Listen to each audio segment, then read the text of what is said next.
네, 요한복음 11장을 계속해서 이어가겠습니다. 지난번 설교 마지막에 약속의 땅인 가나안을 정복하기 위해 요단강을 건너야 했던 여호수아와 이스라엘 백성은 요단강을 건너기 전 3일을 강가에 머물렀고, 예수님 역시 요단강 동편 베다니에서 3일을 머물게 됩니다. 여호수아에게 요단강을 건너는 것은 약속의 땅으로 들어가는, 좁게는 이스라엘 민족, 넓게는 인류 구속 사역의 시작이 되었던 가나안 정복이었다면, 예수님은 이제 요단강 건너 사망의 권세에 사로잡힌 유대인인 나사로를 살리시러 가신 것뿐만 아니라 모든 인간들을 살리시기 위한 주님의 십자가 사역을 통해 죄와 사망의 권세를 정복하시고자 함이었습니다. 마르다가 사람을 보내어 소식을 들은 그날 하루와 6절에 나온 대로 이틀을 그곳에 예수님이 더 머물러 계신 것, 즉 예수님은 3일 뒤에 유대로 출발하신 것은 여호수아가 가나안을 정복하기 위해 요단강에서 기다렸던 3일의 실질적인 의미라고 생각이 됩니다. 그래서 구약은 신약의 그림자라고 하기도 하고 신약의 모형이라고 하기도 합니다.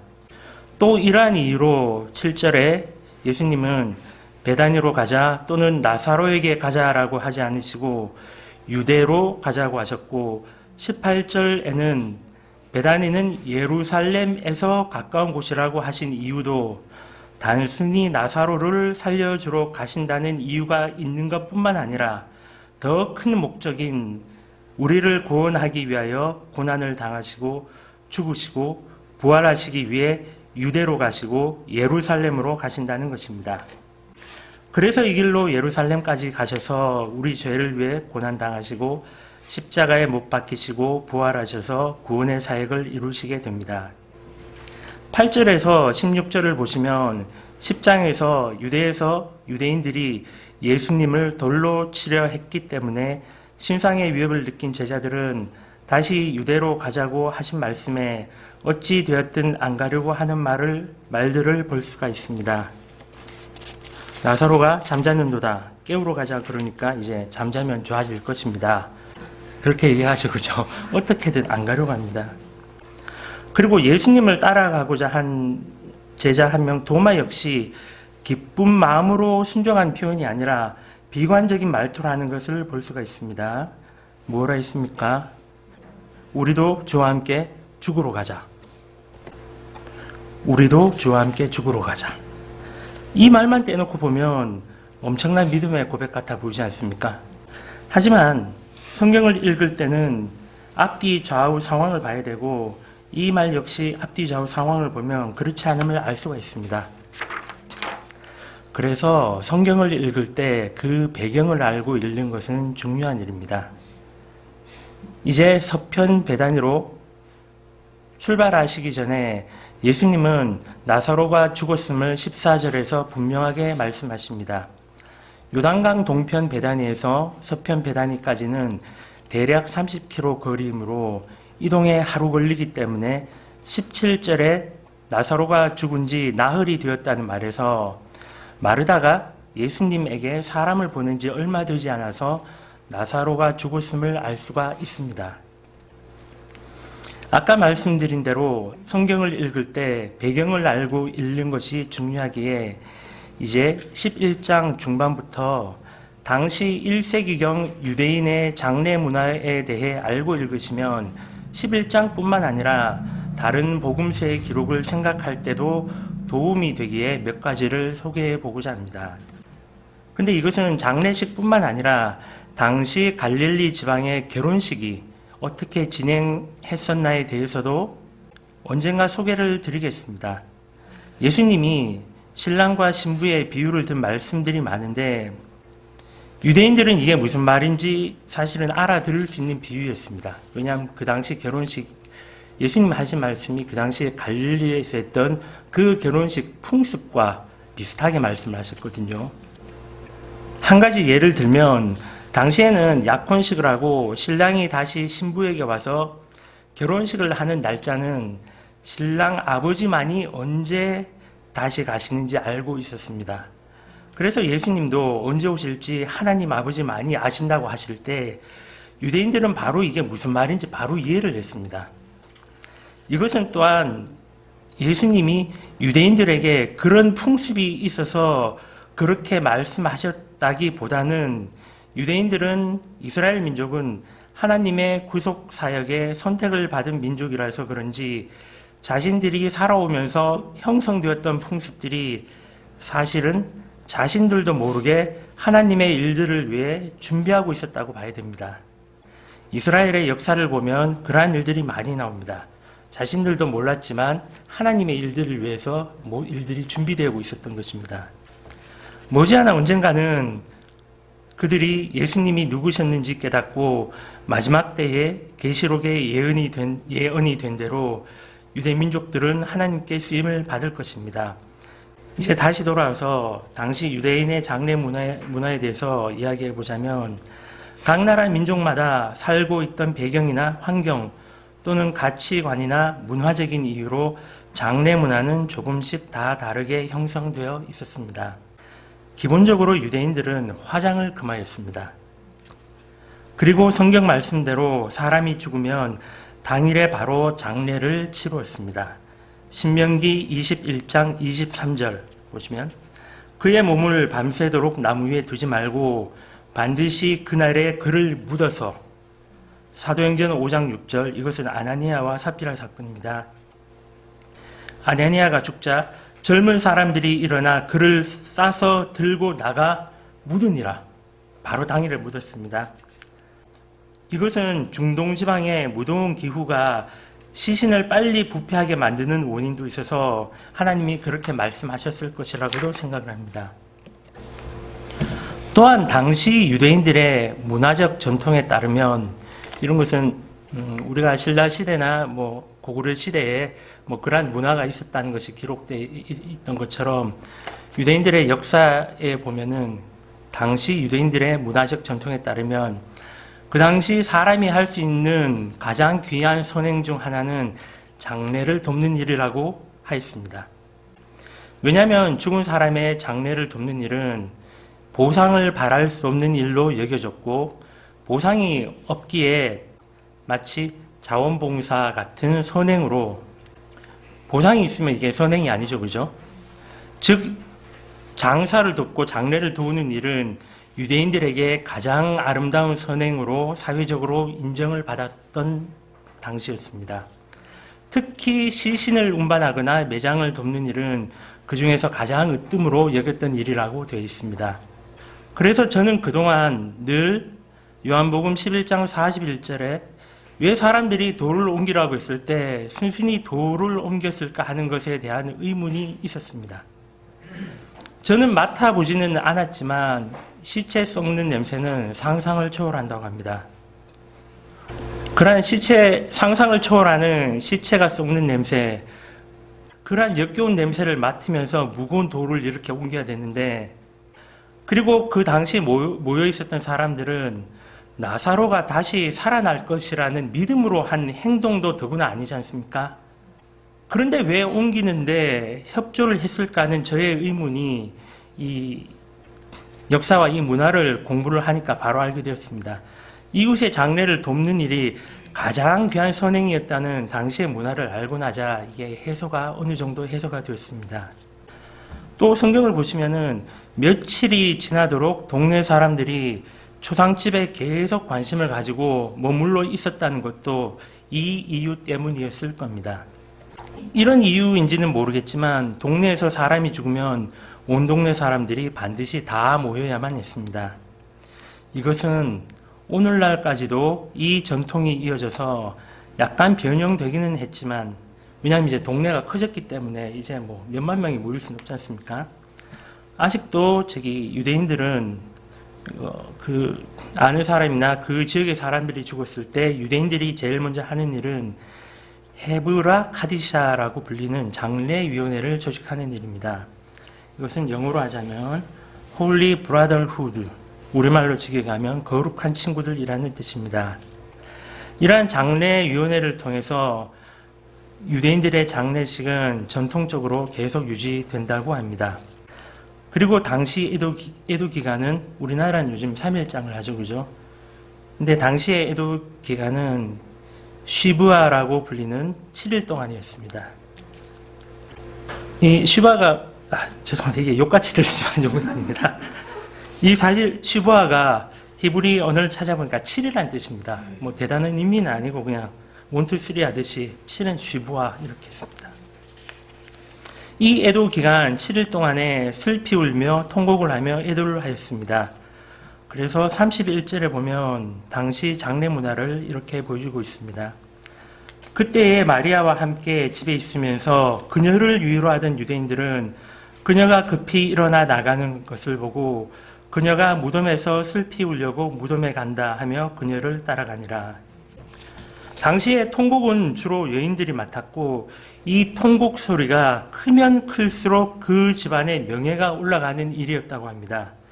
그래서 부유한 집은 통곡 소리를 크게 하기 위해 가족들이 아닌 사람들을 고용하기도 하였습니다. 역사 기록에 따르면 전문적으로 이 일을 하는 통곡꾼인 여성들도 있었다고 합니다. 그래서 성경에 또 언뜻 찾아볼 수가 있는 게 그럼 통곡꾼을 쓰려면 좀 사는 집이어야 됩니다. 누가 있나 봤더니만 가버나움 회당장이었던 야이로의 외동딸이 죽었던 일을 보면 마가복음 5장 38절에서 40절 보면 이렇게 되어 있습니다.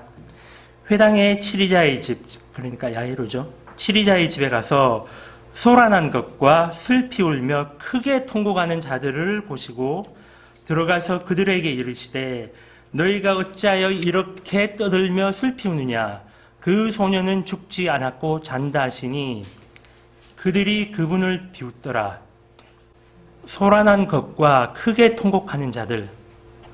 그런데 40절에 보면 이들이 비웃더라 라고 얘기를 합니다. 이 말에서 이들은 아마도 가족이 아니고 전문적인 통곡꾼이 아니었나 짐작이 되기도 합니다. 크게 통곡하다가 갑자기 비웃는다는 게 가족이 아니면 상식적으로 이해가 안 가는 일이기 때문입니다. 이제 돈을 주니까 그죠? 막 아이고 하고 크게 울었겠죠, 그죠? 한편으로 살아나면 일이 끊기지 않습니까, 그죠? 7일을 울어야 되는데, 그죠? 이게 뭐 죽은 지 얼마 되지 않았는데. 그래서 비웃었던 것 같기도 합니다. 아이고 이게 진짜 살겠나 싶은 마음에. 그리고 또 한 가지 중요한 게 있습니다. 이건 탈무드에 기록된 얘기입니다.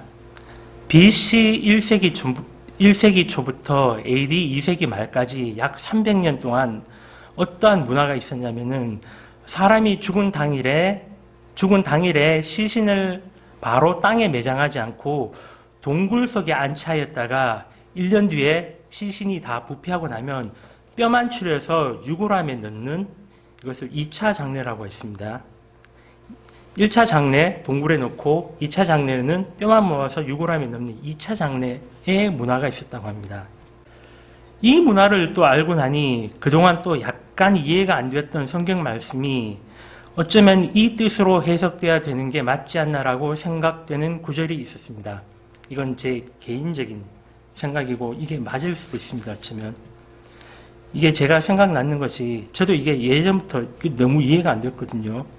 누가복음 9장 59절 60절 보면 또 다른 사람에게 나를 따르라 하시거늘 그가 이르되 주여 먼저 내가 가서 내 아버지를 장사 지내게 허락하옵소서 하니 예수님께서 그에게 이르시되 죽은 자들이 자기들의 죽은 자들을 장사 지내게 하고 너는 가서 하나님의 왕국을 선포하라 하시니라. 마태복음에도 같은 내용이 나옵니다. 마태복음 8장 21절 22절.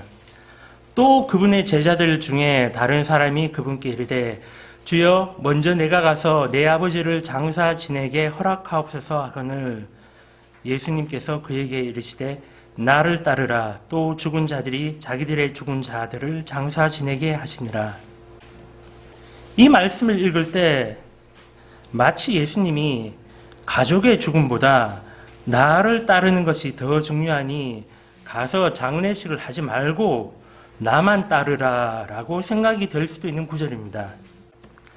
그런데 이렇게 생각하니 예수님이 너무 야속하고 뭔가 앞뒤도 잘 맞지 않고 어떤 장례 행사는 예수님이 가시고, 근데 이 제자는 못 가게 하고, 그래서 예수님이 이거 이기적이신 거 아닌가? 좀 그렇게 약간 진짜 생각했습니다.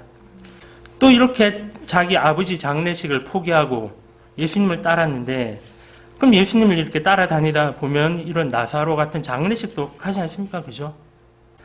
근데 왜 나의 아버지 장사는 못 지내게 하면서 나만 따르라고 하시는가? 이런 생각이 들어서, 그래서 그동안 사실은 도저히 이해가 할 수 없었고 억지로 이해를 했었습니다. 억지로 영적인 해석을 해서 예수님을 따르는 것이 가장 중요하다는 그런 말씀이겠지 하고 이렇게 의미를 부여하긴 했지만 시원하게 풀리진 않았습니다. 근데 2차 장례식 문화가 당시에 있었다는 것을 알고 나자, 이건 사람들의 풍속이죠, 그죠? 아마 이것이 1년 뒤에 2차 장례식을 치르기 위해서 잠시 다녀오겠다고 말한 것이었다면 바로 이게 이해가 되었습니다. 상황은 예수님이 그 마태복음 앞절 상황을 보면 예수님 이제 건너편으로 건너가자라고 하신 상황이었고, 예수님을 따라서 이제 떠나게 되면 이 일정이 아마도 2차 장례를 치러야 하는 일정과 겹치었을 거라서 아버지를 장사 지내고 따르겠다고 말씀드린 걸로 저는 생각을 해보았습니다. 예수님이 하신 말씀은 아마도 이미 너희의 풍습을 따라 1차로 장례식을 치렀고 이미 1년이나 다 되어 가는데 더 이상 죽은 자의 일에 집착을 하지 말고 나와 함께 다니자라는 뜻으로 저는 생각을 했습니다. 이렇게 하면 당시 장례 문화와도 맞는 것 같습니다. 또한 평소에 예수님의 모습이라면 이 병든 아버지를 고쳐주셨든지, 심지어 제자의 아버지 아니십니까? 아니면 함께 조문을 하시든지, 나사로 경우처럼, 그죠? 그 모습과는 갑자기 너무나도 동떨어진 모습이어서 이 장례가 당시 풍습인 2차 장례를 치르러 다녀오겠다고 하신 말씀이라면 주님은 거기에 대한 대답으로 죽은 자로 장사 지내게 하고 너는 나를 따르라라고 해석을 하는 것이 성경에 균형적으로 맞다고 저는 생각을 합니다. 그리고 또 한 가지 더 이 중요한 사항이 기록되어 있었는데, 그래서 한 가지 더 생각해 볼 것은 후대 랍비들의 기록을 보면 당시 유대에는 사람이 죽으면 영혼이 3일 동안 떠나지 않는다고 믿는 사회적 풍조가 있었습니다. 그리고 이 사흘 지나면 시신의 얼굴색이 변하고 썩기 시작하면서 아마 더 이상 살아날 희망이 없고 영혼이 몸에서 떠났다고 믿었습니다. 혹시 예수님께서 나흘째 오신 것도 이렇게 믿는 사람들이 많았기에 그들이 완전히 죽었다고 인정한 사람을 살리실 수 있으신 하나님의 아들이심을 보여주려고 그렇게 하시지는 않으셨을까요? 생각해보면 예수님이 죽은 사람을 성경에서 몇 번 살리셨을까요? 네, 성경이 3번 기록되어 있습니다. 누가복음 7장에 나인성 과부의 외아들, 이 외아들은 누가복음 7장 보시면 관을 운반하던 중에 살리셨습니다. 사람이 죽으면 바로 그날 당일에 장례를 치르고 매장해야 되기 때문에 죽은 지 하루도 되지 않았습니다. 그리고 두 번째는 누가복음 8장 야이로의 딸입니다. 야이로의 딸은 죽은 지 얼마 되지 않아 아직까지 그 방에 있는 상태였습니다. 그래서일까요? 이 사건들은 어쩌면 많은 유대인들이 아마 3일이 지나지 않아서 영혼이 아직 그 몸에 있었을 거야. 그렇기 때문에 예수님이 살리신 것이 아니라 원래 죽지 않았을 거야 라고 생각을 했을 수도 있다고 봅니다. 예수님을 하나님의 아들로 어떻게든 인정하고 믿고 싶지 않은 마음에서 이러한 생각을 했다고 봅니다. 그래서 나사로의 경우 나흘이 지난 후에 살리셨고 사흘 동안 영혼이 떠나지 않으면 어쩌면 살아날 수 있다고 믿었던 사람들의 생각을 완전히 무너뜨리셨습니다. 그 결과 45절에 많은 사람들이 충격을 받고 예수님을 믿었습니다. 근데 이렇게까지 해도 끝까지 안 믿고 고발하는 사람도 46절에 있음을 볼 수가 있습니다. 마르다와 마리아와 예수님과의 대화 내용까지 말씀드리면 너무 길어져서 여기서 말씀을 맺겠습니다. 나사로란 이름의 뜻은 무엇인가요? 흔히 나사로 얘기하면 그죠? 나사로가 살아났다고 다들 나사로 하고 그러는데 나사로란 이름의 뜻은 하나님은 돕는 자이시란 뜻입니다. God is helper. 하나님은 도움을 주시는 분이십니다. 나사로는 이름 그대로 하나님이 도우셨습니다. 그래서 찾는 김에 더 찾아봤습니다. 마르다는 무슨 뜻인지 찾아보았습니다. 네이버에 마르다라고 찾아보니 뭐가 나왔을까요? 물기가 빠지다 라고 나왔습니다. 근데 웃긴 건 물기가 빠지다 이게 진짜 히브리 말의 의미인 줄 알고 물기가 빠지는 거와 마르다의 삶과의 관계가 어떻게 연결되어야 하나, 손님이 오면 식사 대접을 도맡아서 음식하고 설거지하고 그러다가 손에 물기가 빠진다는 말인가? 라고 생각을 하다가 뒤늦게 깨달았습니다. 이거 한국말 뜻이야. 마르다 물기가 빠지다. 너무 몰두를 해가지고 엉뚱한 걸 가지고 한참 생각을 했습니다. 그래서 다시 마르다의 히브리어 뜻을 찾아보니까 마르다는 여주인 또는 숙녀라는 뜻이었습니다. 그리고 마리아는 여러 가지 뜻이 있었습니다. 마리아는 우리나라 말에 배처럼 배 또는 물에 뜨는 배, 또 뭐 있죠? 먹는 배, 그리고 1배, 2배 할 때 배, 그런 것처럼 마리아는 쓴물, 고통, 또 아름답다 등등 여러 가지 뜻이 있는 말이었습니다. 그러나 아버지라면은, 나사로 삼남매의 아버지라면은 나사로 하나님이 도우시는 자다, 또 마르다는 숙녀 여주인, 마리아에게도 당연히 아름답다라는 뜻을 가지고 이름을 지어줬을 거라고 생각을 합니다. 41절에 사람들이 돌을 옮기자 놀랍게도 예수님은 감사 기도를 드리십니다. 예수님은 돌을 옮기고 언뜻 생각하기에는 아버지여 나사로를 살릴 능력을 주시옵소서 라고 기도를 하지 않으시고 아버지여 내 말을 들으신 것을 감사하나이다 라고 감사 기도를 하십니다. 그러니까 이전에 이미 기도하셨다는 말입니다. 요단강 동편 베다니에서부터 기도를 하고 오신 겁니다. 그래서 이미 기도를 들어주신 것을 감사하고 계십니다. 예수님이 이처럼 공개적으로 감사 기도를 드리신 이유가 있습니다. 이 무덤가에 모인 사람들에게 예수님과 하나님 사이의 관계를 알게 하기 위함이었습니다. 예수님 자신은 하나님이 보내신 분이라는 것, 또한 하나님은 자신의 기도를 들으시는 분이라는 것을 알려주시기를 원하셨습니다. 그래서 이 일을 통해 예수님께 중요한 것은 무엇입니까? 사실은 당장 죽은 나사로를 살리시는 것이 아닙니다. 나사로는 지금 살아나도 언젠가 또 죽습니다. 그러므로 이 일에서 중요한 것은 나사로를 말씀 한마디로 살리신 저분이 틀림없는 하나님의 아들 메시아시며 구원자이시다 라는 것을 사람들이 인정하고 믿게 되는 것이었습니다. 우리를 죄와 죽음의 권세에서 해방시키시는 분이시라는 것을 깨닫게 하는 것입니다.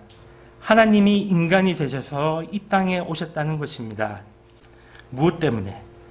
우리를 사랑하시고 그 위대하신 사랑을 증거하시기 위해 오신 것입니다.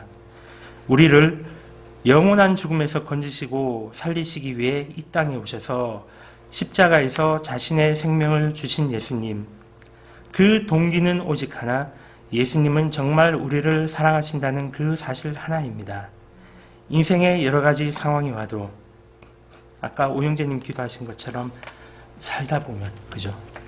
여러 가지 상황이 와도 우리를 사랑하신다는 이 사실 하나만은 의심하지 말아야겠습니다. 마지막으로 예수님이 죽음에서 다시 살린 사람들이 누구였습니까? 복습을 하겠습니다.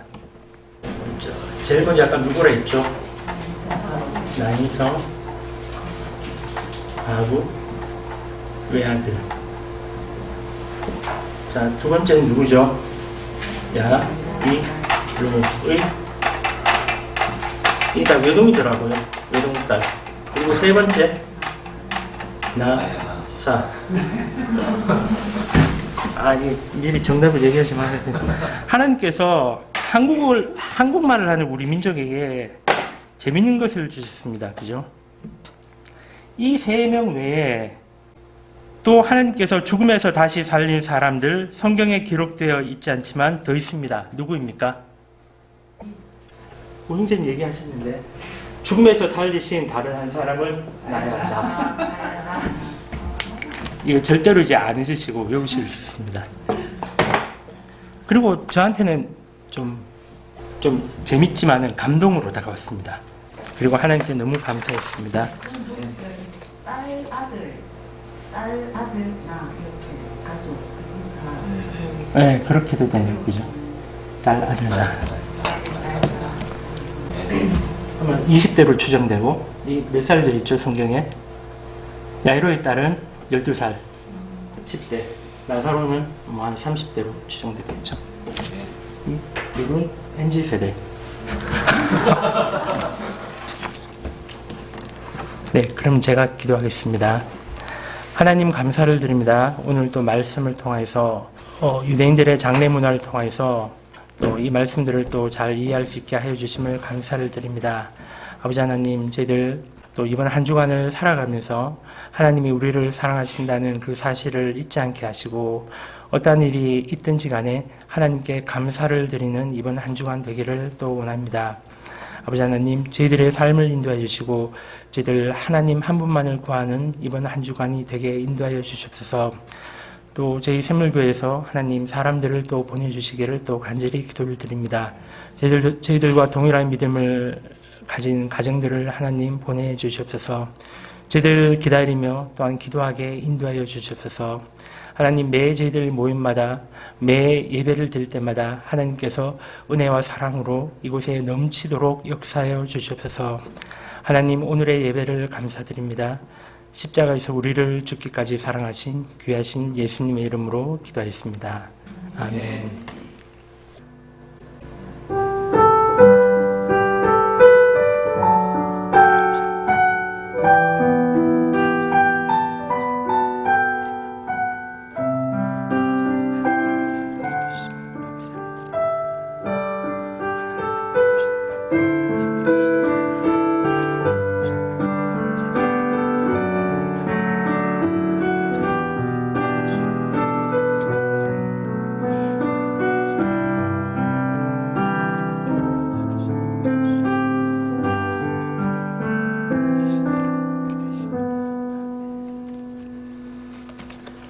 네, 예배를 마치겠습니다.